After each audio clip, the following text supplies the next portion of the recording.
विद्यार्थी मित्रांनो, सह्याद्री ट्युटोरियल्स मध्ये तुमचं स्वागत आहे. सर्वप्रथम तुमचं मनापासून अभिनंदन. खूप चांगला स्कोर आलाय बऱ्याच मुलांचा. 180 प्लस सुद्धा स्कोर आहे मुलांचा. अरे 180 प्लस स्कोर झाला ना, याचा अर्थ पाहिजे ते कॉलेज, पाहिजे ती ब्रांच मिळणार. ओके. तेवढं कष्ट तुम्ही घेतलेलं असणारच आहे मला माहिती आहे. ज्यांचा स्कोर 180 प्लस आहे ना, त्यांनी शेवटच्या 10 दिवसात अभ्यास केला असं होत झालं नसणारच आहे. वर्षभर, 2 वर्ष त्यांनी स्ट्रगल केला असणार आहे. तेव्हा ते यश मिळालेलं असणार आहे. आरामात कुठली गोष्ट मिळते का? नाही. बऱ्याच मुलांचा स्कोर 160 प्लस पण आहे. बेस्ट स्कोर आहे. काल बोललोय ना मी तुम्हाला, की 90 प्लस स्कोर झाला तरी बास, प्रचंड चांगला स्कोर आहे. बास नाही म्हणत मी, म्हणजे नाराज होऊ नका. पण या व्हिडिओमध्ये मला बोलायचंय वेगळ्याच विषयावर. काही मुलांचा स्कोर अगदी खूप कमी म्हणजे अगदी 50 पासून स्टार्ट झालेला आहे म्हणूया आपण. 50, 60, 70 असा स्कोर असणारी मुलं सुद्धा बघितलेत मी. ओके. मग या मुलांनी आता काय केलं पाहिजे? आता काल मला भेटायला एक पॅरेंट्स आले होते, की तेव्हा त्यांचं म्हणणं काय होतं बघा, की "सर आम्ही पुण्यात काउन्सिलिंग घेतलंय बघा आणि त्यांनी आम्हाला गॅरंटी दिली की तुमचा स्कोर कितीही कमी असू दे, आम्ही तुम्हाला ॲडमिशन मिळवून देऊ." अहा, नाही चालणार. म्हणून तर हा व्हिडिओ खूप महत्वाचा आहे. मला तुम्हाला बऱ्याचशा गोष्टी सांगायच्या आहेत.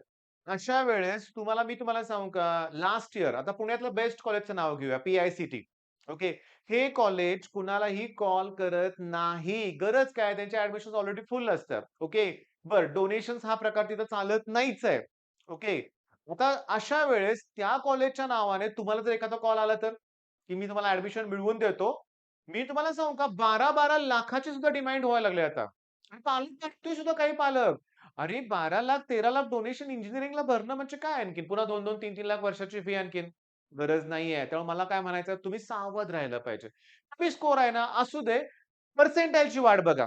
किती पर्सेंटाइल येते हे पहिला बघूया आपण. ओके. आणि त्या पर्सेंटाइलवर आधारित तुम्हाला जो स्टेट मेरिट नंबर मिळेल की नाही, त्याच्यावरून आयडिया येईल आपल्याला कोणते-कोणते कॉलेज मिळतायत ते. कॅप राउंड 1 आहे, 2 आहे. गेल्या वर्षी तर कॅप राउंड 3 सुद्धा होता. प्रत्येक राउंडला प्रयत्न करायचे. फ्लोट्स असा ऑप्शन असतो. म्हणजे पहिल्या राउंडला कुठलं मिळालं नाही कॉलेज. हां, मिळालं तरी ते रिटेन करून तुम्ही नेक्स्ट राउंडसाठी चांगलं कॉलेज बेटरमेंटसाठी ट्राय करू शकताय. हेही महत्वाचं आहे. पण आम्हाला हे माहितीच नाहीये. काय आहे फ्लोट किंवा बेटरमेंट? मग काउन्सिलिंग पाहिजे. ओके. मला ना काउन्सिलिंग करताना अगदी विश्वासानं नाव घ्यावं वाटतं तसं यश आराध्यचं. ओके. समीर शेख हे दोघं आहेत, की जे तुम्हाला प्रोव्हाईड करतायत. ओके. मी तुम्हाला सांगू का यांच्या चॅनलला तुम्ही फॉलो करा. फ्री कंटेंटमध्ये सुद्धा भरपूर माहिती ते प्रोव्हाईड करतायत. पर्सनल काउन्सिलिंग त्यांची फी एवढी जास्त नसतेच. बरं जर तुम्हाला काही माहिती नसेलच, तर काउन्सिलिंग घेतलं पाहिजे. पण जर ठीक आहे, घरात अनुभव आहे. गेल्या वर्षी दादा होता म्हणूया आपण त्याच्या ॲडमिशन प्रोसेस तुम्हाला माहिती असेलच सगळ्या गोष्टीचा अनुभव आला असेल, तर मग काउन्सिलिंगची गरजच नाहीये. किंवा तुमच्या ऑफलाईन क्लासमध्ये सर तुम्हाला हेल्प करत असतील, तरी काउन्सिलिंगची गरज नाहीये. पण आपल्याला कुठेही फसायचं नाहीये. ओके. मला सांगायचं होतं एवढंच या व्हिडिओमध्ये, की तुम्हाला कमी आणि तुम्हाला असं सांगितलं जातं, तुम्ही कॉलेज व्हिजिट करायला जाता की नाही, तेव्हा म्हणतात, की आत्ताच घ्या. पुन्हा रेट वाढेल. पुन्हा तुम्हाला जास्त डोनेशन भरावं लागेल. आता एवढा डिस्काउंट देतो आम्ही. डिस्काउंट सेल म्हणलं, की काय होतं कुणास ठाऊक, पालक भरतो फी. घाई करू नका. आत्ताच घाई करायची काही गरज नाहीये. पण बघितलं जे सधन पालक आहेत, ज्यांची आहे क्षमता, ते सरळ-सरळ विचारतात, की "सर आहे आमची डोनेशन भरायची तयारी, पण पोराला बेस्ट कॉलेज मिळायला पाहिजे." काही उपयोग नाही अशा पोरांचा. मी तुम्हाला सांगू का, काही गरज नाहीये डोनेशन भरून ॲडमिशन घ्यायची. बरं मग रिपीट करू का? का रिपीट करायचं आत्ताच डिसिजन घेताय? मी तुम्हाला सांगू का, काल एक मुलगा माझ्याकडे आला होता. "सर मला रिपीट करायचंच आहे."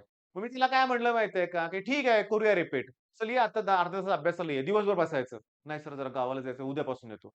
उद्यापासून येतो. ठीक आहे म्हटलं, उद्या 7 वाजता ये आणि दिवसभर बसायचंय म्हटलं तू. 7 वाजल्यापासून रात्री 11 पर्यंत. आमच्या कॉलनी जवळच राहिलाय तो. त्याला म्हटलं 2 डबे. ठीक आहे माझ्याकडे ऑफलाईनला नव्हता तो.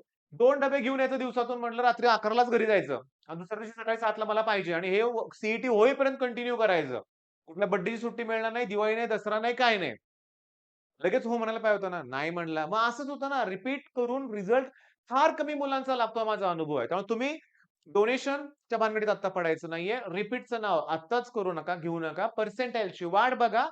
कॅप राउंडमध्ये भाग घ्या. कॅप राउंडमध्ये ऑप्शन फॉर्म व्यवस्थित भरा. एक लक्षात घ्या, एक गैरसमज आहे रे मुलांचा, की कॉलेज, टॅग पाहिजे, टॅग पाहिजे. मी तुम्हाला खरं सांगू का? तुमचं स्किल इम्पोर्टंट आहे रे. तुम्ही कुठं शिकला आहे असं काही मॅटर करतच नाहीये. तुमच्याकडे किती स्किल आहे. सांगू का तुम्हाला मी, आपली शिक्षण पद्धती एवढी चांगली नाहीये. बेरोजगार निर्मितीची शिक्षण पद्धती आहे असे बरेच जण म्हणतात. जे वयस्कर लोकांशी मी जेव्हा बोलतो, माझ्यापेक्षा अनुभवी लोकांशी, त्यांचं म्हणणं तेच असतं. लॉर्ड मॅकॉलेचं नाव घेतलं जातं. मग त्यांना फक्त क्लार्क पाहिजे होते भारतात. त्यानुसार त्यांनी शिक्षण पद्धती निर्माण केली. 10वी पर्यंत मोस्टली सगळं तसंच आहे. तर मी तुम्हाला सांगू का? तरी मला फार आवडतं. पार्थ मोमाया सारखी लोकं आहेत, ज्यांचं YouTube चॅनल आहे, की जे 10वी, 8वी, 9वी सायन्स शिकवलं जातं YouTubeवर आणि अतिशय बेस्ट ओके. ॲप्लिकेशन बेस सगळं मस्त शिकवतात ते. तर शाळेतल्या शिक्षणात चालतं का ते नाहीये. मी आता ऑफलाईन क्लास घेतो ना, मला माहिती आहे. डायजेस्ट मधलंच उत्तर आहे तसं पाहिजे तर मार्क देणार, असं म्हणणारे शिक्षक बघितलेत मी. मग काय करा पाठ.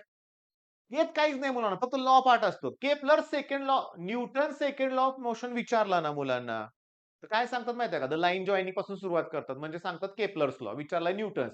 But Newton's first law, second law, third law तुम्हाला माहिती आहे. सेकंड लॉ ऑफ मोशन विचारलं तर मुलं काय म्हणतात माहिती आहे का? थर्ड लॉ सांगू का? म्हणजे हा काय प्रकार आहे? अभ्यासच चुकीचा होतोय रे. म्हणजे मुद्दा असा काय, की इथून पुढे तर इंजिनिअरिंगचा अभ्यास करत असताना तुम्ही ना सिरियसली तुम्ही प्रॅक्टिकल नॉलेज घेण्याचा प्रयत्न करायचा. त्यासाठी पार्ट टाईम जॉब त्याच फील्डमध्ये मिळाला तर सर्वोत्तम आहे लक्षात घ्या. ओके.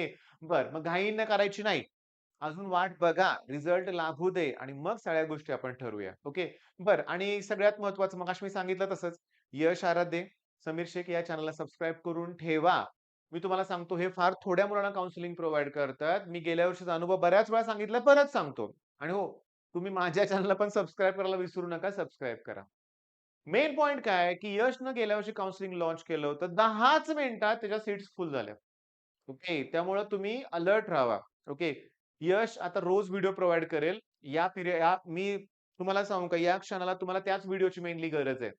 ओके. तुम्हाला माहिती पाहिजे. तुम्ही कुठेही मिसगाईड होऊ नका. कुठलंही तुमचं चुकीचं म्हणजे काय मला म्हणायचंय बघा, माझा असा एक स्टुडंट आठवतोय मला, की ज्यानं ना रजिस्ट्रेशनच केलं नव्हतं. सीईटीत खूप चांगले मार्क होते आणि ते इंजिनिअरिंग कॉलेजवरती ॲडमिशनसाठी आले होते. ग्रामीण भागातले होते. मग ते कॉलेजनं काय सांगितलं, "अरे तुमच्याकडे स्टेट मेरिट नंबर नाहीये, रजिस्ट्रेशन केलेलं नाहीये, मग कसं ॲडमिशन होईल? डोनेशन भरून सुद्धा होणार नाहीये." त्यामुळे ह्या गोष्टी महत्त्वाच्या आहेत. मग इथं कुठे मिस होऊ नका आणि जर तुम्हाला मी तुम्हाला सांगतो क्लिअरली, रिपीट करायचंच असेल ना, तर अजून वेळ आहे. करा, रिपीट करा. जर वाटत असेल तर म्हणूया आपण. मी मगाशी सांगितलेल्या अटी महत्त्वाच्या आहेत. सकाळी 7 वाजल्यापासून रात्री 11 पर्यंत मला अभ्यास पाहिजे मग. हां, प्रॉपर दुपारी रेस्ट जे काय आहे तो आपण जेवायला ह्याला तर वेळ घेणारच आहे की. पण इतर वेळेस सतत अभ्यास केला पाहिजे. मग हा अगोदर का नाही केला? नाही मी आता करून दाखवतो. मग तू आता इंजिनिअरिंगला घेऊन करून दाखव ना. कॉलेज कॉम्प्रोमाईज करा थोडंसं. बरं ह्या गोष्टी आता नको बोलायला. पर्सेंटाइलची वाट बघूया मग ठरवूया आपण. ठीक आहे. मग नो डोनेशन. ओके. पर्सेंटाइलची वाट बघायची हे तिसऱ्या-चौथ्यांदा सांगत असेल ना मी व्हिडिओमध्ये. पण असू दे काही हरकत नाही. कमी मार्क आलेत म्हणून तणाव घेऊ नका. ओके. सगळ्यांनाच चांगले मार्क मिळणार नाहीयेत ही तर वस्तुस्थिती आहे. आपल्या चुका काय झाल्या हे एनालिसिस करा. मी बरीचशी मुलं बघितलीत, की जे सांगताना खूप सांगतात एवढा अटेम्प्ट केला, तेवढा अटेम्प्ट केला. पण वस्तुस्थितीमध्ये तेवढा स्कोर नाही होत. मग हे तुम्ही आम्हाला फसवताय. हे असं नकोय.